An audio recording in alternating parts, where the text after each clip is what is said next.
Sige. Anong gagawin natin? Mapamasahin muna tayo. Para relax muna tayo.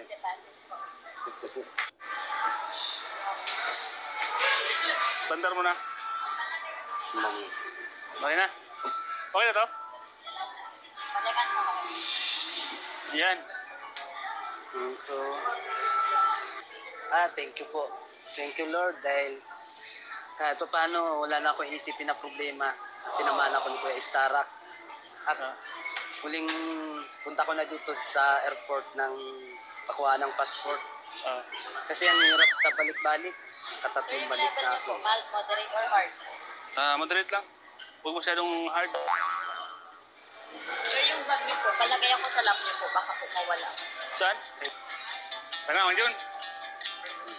Relax muna kami, mga kalingap. Ayos, oh.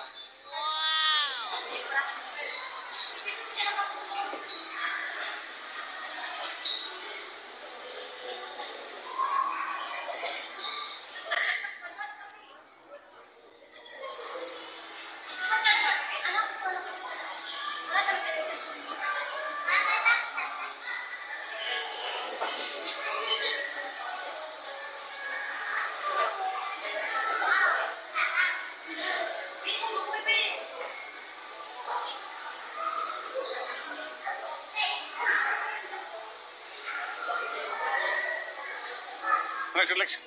Mang John, kumusta pakiramdam mo? Masarap. Masarap ilutin.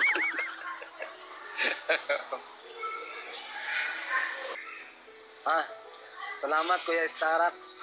Nilibre mo ako sa pamasahe. Salamat Kuya Starak.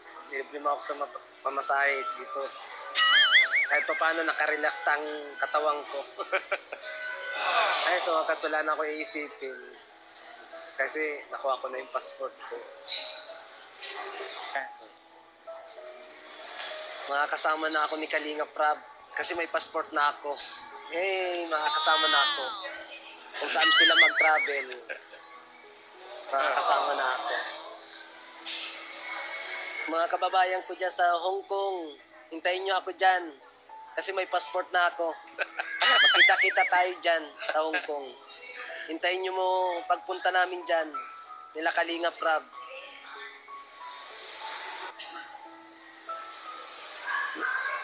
Ngayon talaga makakasama na ako sa Hong Kong kasi may passport na ako. Yes, makakasama na din ako.